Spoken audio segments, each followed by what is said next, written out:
All right, well, we're gonna start out with a cup of flour.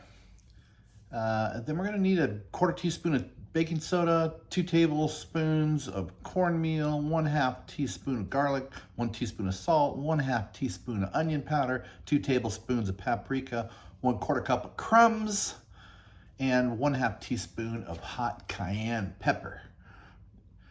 Now I'm gonna mix it together. Now you could use whatever you want. I would say for the breadcrumbs, do not use the ones that are flavored, just the standard Italian ones. Mix it up real well. All right, crack a couple eggs. Usually 2, but you can do 3. I find that sometimes I overcoat it. It's nicer to have more. Stir it up real good. Then I get a piece of parchment paper laid on my cookie sheet, and then I'm going to coat it with butter. And this is my preference, but you could use a spray if you prefer a less fat version, but this one allows everything to brown up real nice.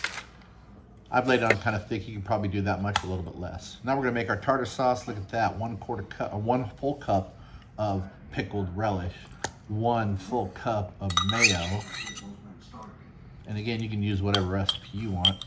I'm gonna use a tablespoon of fresh dried dill from our garden. Oh, look how dark that is. It came out so good. Fresh parsley from the garden, just a little handful. I'm gonna use like 2 to 3 squirts of lemon. So I use about a teaspoon. You use a teaspoon of pepper, or 1/2 teaspoon of pepper. And then 2 tablespoons of minced garlic. I like the minced garlic. They call for fresh sometimes or none, but I like it with a little bit of crunch in it. I think it comes out really nice that way. Lumpy and crunchy. See that?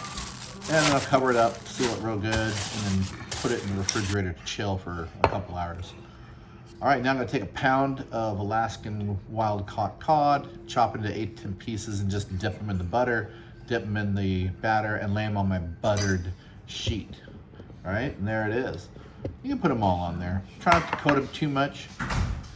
You want to get them covered all the way, but shake off the excess. Then I put it in my preheated oven at 420 for 10 minutes on one side. Look at that. Oh, it's like perfectly browned. Then you'll flip it over. I'll put it back in the oven for another 10 minutes. And look at that. Look how crispy that came out. It was so good too.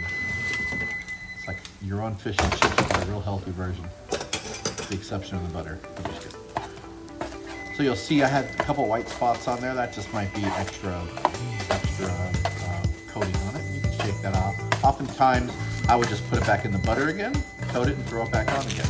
Give it a little bit bigger coating. And then you'll see I got a couple darker spots. That just meant that I left it in there maybe another minute longer.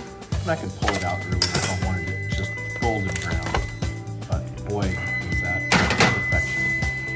Then I typically put it back in for 1 to 2 minutes on broil to finish it. And once that's done, this is what it looks like.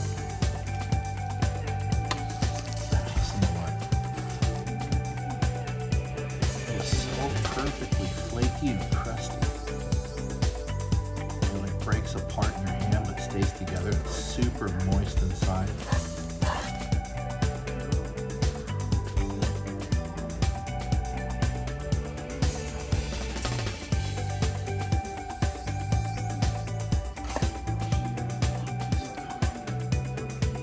We have a salad we put together with our favorite Romano dressing.